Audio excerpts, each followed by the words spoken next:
Welcome to મારા બ્લોગમાં તમારું સ્વાગત છે અને તમે જોઈ શકો છો આજે અમે બનાવી રહ્યા છીએ સોયાબીન વડીનું શાક. કઢાઈ મૂકી દીધી છે અને અંદર તેલ પણ નાખી દીધું છે અને રાઈ નાખી દીધી છે. અંદર હવે આ હિંગ નાખીએ છીએ. સોયાબીન વડી તૈયાર છે અને અંદર ડુંગળી નાની કતરીને ડુંગળી નાખી દેવાની. જોઈ શકો છો આવી રીતે ડુંગળી નાખી દેવાની. અને પછી ટમાટર નાખી દેવાના. ડુંગળી નાખીને જોઈ શકો છો ડુંગળી ચડી રહી છે.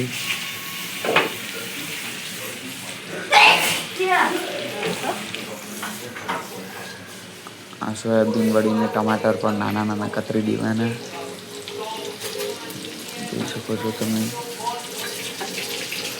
આવી રીતે ડુંગળી થોડી હલાવી દેવાની.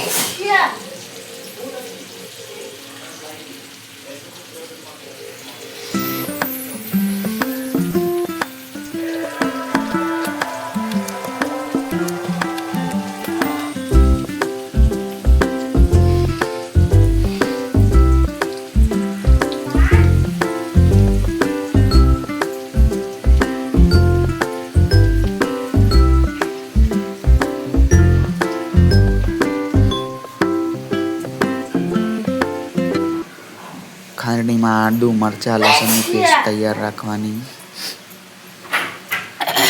અને પછી જોઈ શકો છો આ લસણ છે લીલું અને આવી રીતે હલાવતું રહેવાનું.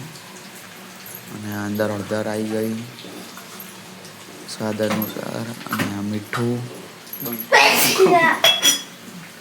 જોઈ શકો છો તમે.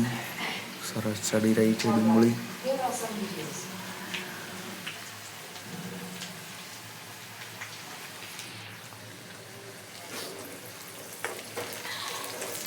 અને આવી રીતે હલાવી દેવાનું.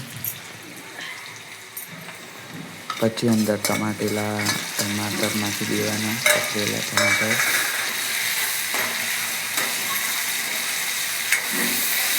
એને પણ કરવા દેવાના અને નાલા દેવાના. મિક્સ કરી દેવાના.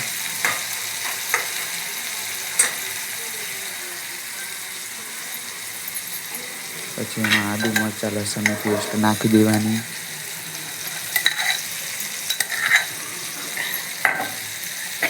જોઈ શકો છો તમે. પછી એમાં હલાવી દેવાનું.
પછી અંદર ધાણા જીરું નાખી દેવાનું. પછી આ મરચું નાખી દેવાનું. જોઈ શકો છો સરસ ચડી રહ્યું છે. હળદર થોડી નાખી દેવાની.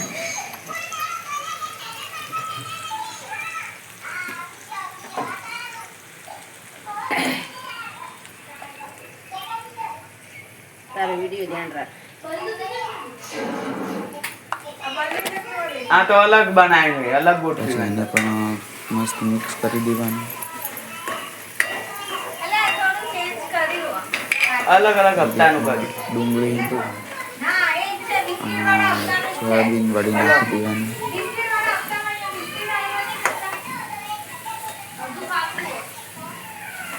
પેલું પહેલા હપ્તાનું હતું ને આ બીજા ત્રીજા હપ્તાનું પછી મસ્ત મિક્સ કરી દેવાનું. પછી અંદર પાણી નાખી દેવાનું.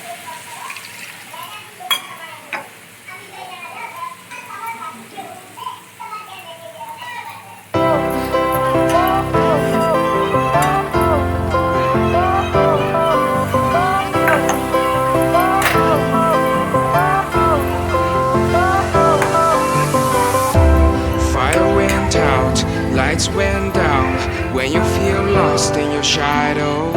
Don't feel alone, don't scream so loud. We are living in this cruel world. Broken but strong, gotta move on. You are not a bakery of life. Equip my soul, find the real gold. I'll fulfill what I started.